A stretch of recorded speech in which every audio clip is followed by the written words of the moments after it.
प्रचार अभियान तेज होने के साथ ही अब कांग्रेस और बीजेपी एक दूसरे को अपने अपने घोषणा पत्र का आईना दिखाने में जुटे हुए हैं। कांग्रेस ने प्रतिज्ञा पत्र के नाम से जारी अपने घोषणा पत्र में 10 गारंटियां दी हैं, तो वहीं कांग्रेस से अपने संकल्प पत्र में कई वादे करते हुए 11 संकल्पों को सबसे ऊपर रखा है। आप देखिए कि किसने किसे लुभाने के लिए क्या वादे किए हैं।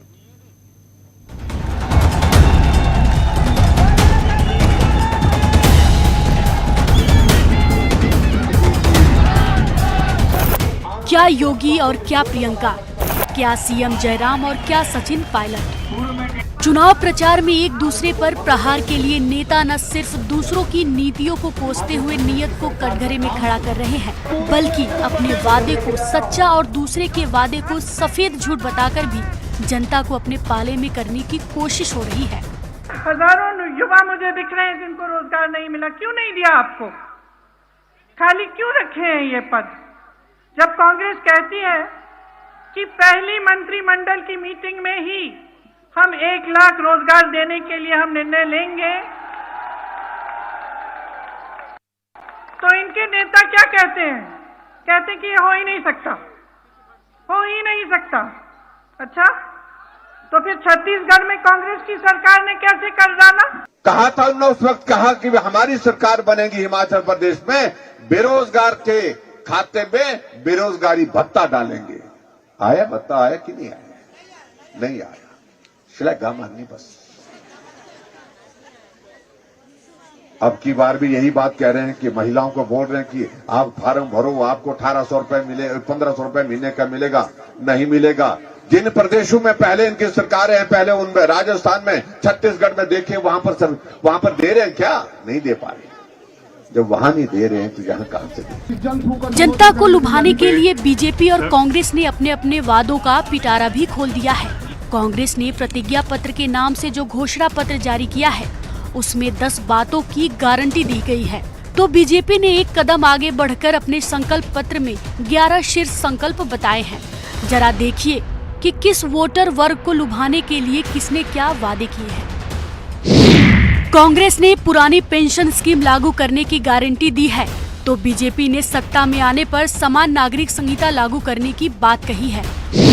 कांग्रेस का वादा है 5 साल में 5 लाख नौकरियां, बीजेपी का वादा है 8 लाख नए रोजगार। कांग्रेस ने कहा है महिलाओं को हर महीने 1500 रुपए देंगे, बीजेपी ने कहा है शक्ति कार्यक्रम के तहत तीर्थ स्थलों के विकास पर 12,000 करोड़ रुपए खर्च करेंगे। कांग्रेस ने 300 यूनिट बिजली मुफ्त देने का वादा किया है, बीजेपी ने कर्मचारियों की वेतन विसंगतियां दूर करने की बात कही है। कांग्रेस ने गारंटी दी है कि उसके राज में बागवान ही फलों की कीमत तय करेंगे, बीजेपी ने कहा है कि छोटे किसानों को सालाना 3,000 रुपए देंगे। कांग्रेस ने रोजगार के लिए 680 करोड़ का स्टार्टअप फंड की गारंटी दी है, तो बीजेपी ने 900 करोड़ के फंड के साथ हिम स्टार्टअप योजना शुरू करने का संकल्प लिया है। कांग्रेस आई तो हर विधानसभा में 4 इंग्लिश मीडियम स्कूल खोलेंगे, बीजेपी आई तो हर गांव को सड़क से जोड़ेगी। कांग्रेस ने मोबाइल क्लिनिक से हर गांव में मुफ्त इलाज का वादा किया है, तो बीजेपी ने 5 नए मेडिकल कॉलेज खोलने और सभी विधानसभा में मोबाइल क्लिनिक वैन डबल करने का वादा किया है। कांग्रेस की गारंटी है कि पशुपालकों से रोजाना 10 लीटर दूध खरीदेंगे, बीजेपी का वादा है कि सेब पैकेजिंग सामग्री पर जीएसटी 12% से ज्यादा हुआ तो सरकार देगी। कांग्रेस का वादा है कि पशुपालकों से 2 रुपए किलो के दर से गोबर खरीदेंगे, वही बीजेपी ने कहा है कि वक्फ की संपत्तियों की जांच कराएंगे। सरकार बनते ही कैबिनेट की पहली मीटिंग में 1 लाख सरकारी नौकरी देंगे, प्रदेश में कुल 5 लाख युवाओं को रोजगार दिलवाया जाएगा, हर विधानसभा में 10 करोड़ यानी 680 करोड़ का बिना ब्याज के लोन मिलेगा युवाओं को अपना स्टार्टअप शुरू करने के लिए। एक भर्ती विधान तैयार किया जाएगा, ये बड़ा इंपॉर्टेंट है। एक भर्ती विधान तैयार किया जाएगा जिसमें किसी नौकरी के लिए विज्ञापन जारी होने के 6 महीनों के भीतर नियुक्तियां देना अनिवार्य हो जाएगा।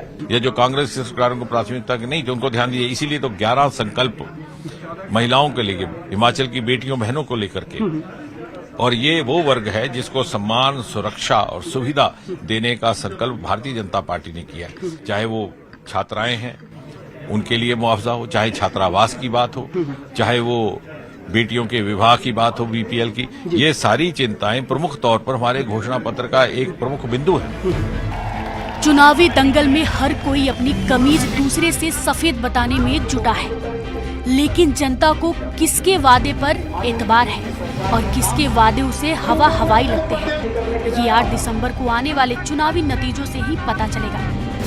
Bureau report, news 18 Himachal Pradesh.